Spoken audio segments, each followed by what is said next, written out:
आज हम बहुत ही टेस्टी झारखंड के स्पेशल दाल पीठा बनाएंगे, जिसे आप पर्यूषण या तिथि के लिए बना सकते हो और बहुत ज़्यादा टेस्टी लगता है। बहुत ही कम मसालों के साथ कम से कम ऑयल में झटपट बन भी जाता है, तो आप एक बार ज़रूर ट्राई करना।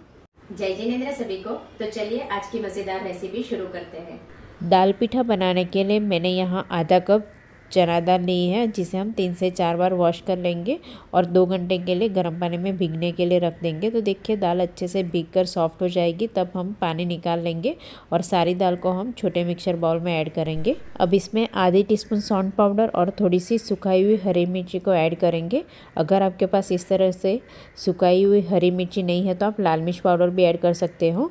1/4 टीस्पून काली मिर्च पाउडर, आधी टीस्पून हल्दी पाउडर, आधी टीस्पून जीरा, 1/4 टीस्पून हींग और 3/4 टीस्पून नमक ऐड करेंगे और इसे हम बिना पानी ही ग्राइंड करेंगे। तो देखिए इस तरह से हमें हल्की दरदरी पेस्ट मिल जाएगी और इसी से हम दाल पीठा बनाएंगे, जो बहुत ज़्यादा टेस्टी लगता है। तो उसके लिए सबसे पहले हम आटा लगाएंगे। तो यहाँ मैंने 3/4 कप चावल का आटा लिया है और 1/4 कप गेहूं का आटा लिया है। आप सिर्फ चावल के आटे से भी बना सकते हो, बहुत ज़्यादा टेस्टी लगता है। और बाइंडिंग के लिए आप चाहो तो मेरे जैसा थोड़ा सा गेहूं का आटा भी ऐड कर सकते हो और थोड़ा सा नमक ऐड करेंगे और गर्म पानी से हम आटा लगाएंगे। तो ये आटा बिल्कुल नरम नहीं लगाना है, इस तरह से हम हल्का कड़क आटा लगाकर तैयार करेंगे। तो देखिए अब आटे को हमें 5 से 7 मिनट के लिए रेस्ट के लिए रख देना है और 5 से 7 मिनट के बाद हम आटे को एक बार अच्छे से मसल देंगे और हल्का सा ऑयल से ग्रीस कर लेंगे, जिससे आटा बिल्कुल हाथ में चिपकेगा नहीं। तो आज हमने जो आटा और दाल ली है उसमें से हम 8 से 10 दाल पीठा बना सकते हैं। अब इसमें से हम थोड़ी बड़ी साइज़ की लोई ले लेंगे और इस तरह से हम हाथ से ही स्प्रेड कर लेंगे। तो जैसे हम कचौड़ी फोल्ड करते हैं वैसे ही पूड़ी को हमें इस तरह से हाथ से स्प्रेड कर लेना है और बीच में हम इस तरह से 1 से 1.5 चम्मच दाल का स्टफिंग ऐड करेंगे और हल्का इस तरह से स्प्रेड करके फिर जैसे हम गुजिया फोल्ड करते हैं वैसे फोल्ड कर लेना है और किनारों से हम अच्छे से पैक कर लेंगे। तो देखिए इस तरह से हमें दाल पीठा बनाकर तैयार करना है और इसे अभी हमें स्टीम करना है। तो सारे दाल पीठा इस तरह से फोल्ड कर लेंगे और मेरा आटा इस तरह से हल्का नरम था, तो मैंने हाथ से ही इस तरह से स्प्रेड किया था, तो आसानी से स्प्रेड हो जाता है। अगर आटा हल्का कड़क है तो आप बेलन से बेलना चाहो तो बेल भी सकते हो, अगर ज़रूरत लगे तो हल्का सूखा आटा लेकर बेल लेंगे।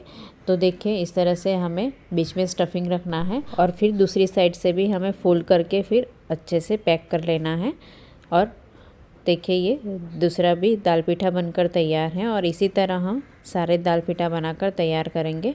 तो देखिए अगर आप चाहो तो फोल्ड करके ऐसे ही ओपन रखना है तो ओपन भी रख सकते हो। मैंने यहाँ इस तरह से कवर कर लिया है और अब इसे हम स्टीम करेंगे। तो मैंने यहाँ कढ़ाई में पानी गर्म करने के लिए रख दिया था।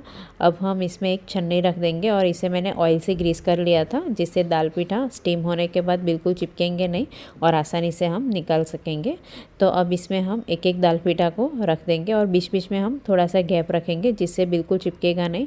अब इसे हम ढककर 10 से 12 मिनट के लिए मीडियम टू हाई फ्लेम पर स्टीम कर लेंगे और 10 से 12 मिनट के बाद हम खोलकर चेक कर लेंगे। तो देखिए बिल्कुल हाथ में चिपकता नहीं है, तब गैस की फ्लेम हम बंद कर लेंगे और एक एक दाल पीठा को हम प्लेट में निकाल लेंगे या फिर आप छन्नी को ही बाहर निकाल कर ठंडा होने देंगे।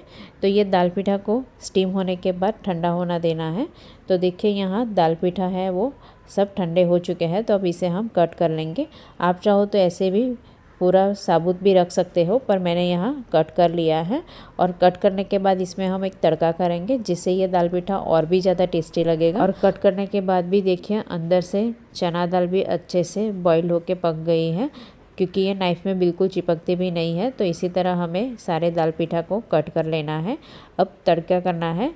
तो तड़के के लिए हम नॉनस्टिक पैन में 1 टेबलस्पून ऑयल ऐड करेंगे। तो आप चाहो तो बहुत ही कम ऑयल में भी आप इसे सौते कर सकते हो।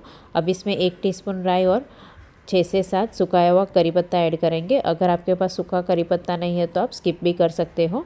थोड़े से सफ़ेद तिल ऐड करेंगे और दाल पीठा को जो हमने कट किया था वो सारा ऐड कर लेंगे और मीडियम टू हाई फ्लेम पर अच्छे से 2 से 3 मिनट के लिए सौते करेंगे। अगर आप क्रिस्पी करना चाहो तो स्लो फ्लेम पर इसे आप क्रिस्पी भी कर सकते हो और इस तरह से चम्मच से चलाते हुए अच्छे से सौते कर लेंगे, जिससे तड़का का फ्लेवर सारे दाल पीठा में अच्छे से आ जाएगा।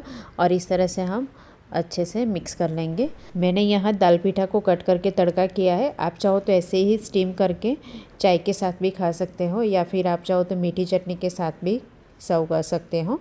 तो देखिए यहाँ मैंने अच्छे से मिक्स कर लिया है। तो अब हम थोड़ा सा चिली फ्लेक्स भी स्प्रिंकल करेंगे। आप चाहो तो ऊपर थोड़ा सा चाट मसाला भी स्प्रिंकल कर सकते हो। और अब सब अच्छे से मिक्स कर लेंगे और गर्मा गर्म दाल पीठा को सर्विंग प्लेट में सर्व करेंगे। बहुत ही मज़ेदार कम से कम मसालों के साथ दाल पीठा बनकर तैयार है। तो इसे आप पर्यूषण या तिथि के लिए एकादशी में या फिर चौवियार के वक्त सर्व कर सकते हो। बहुत ज़्यादा टेस्टी लगता है।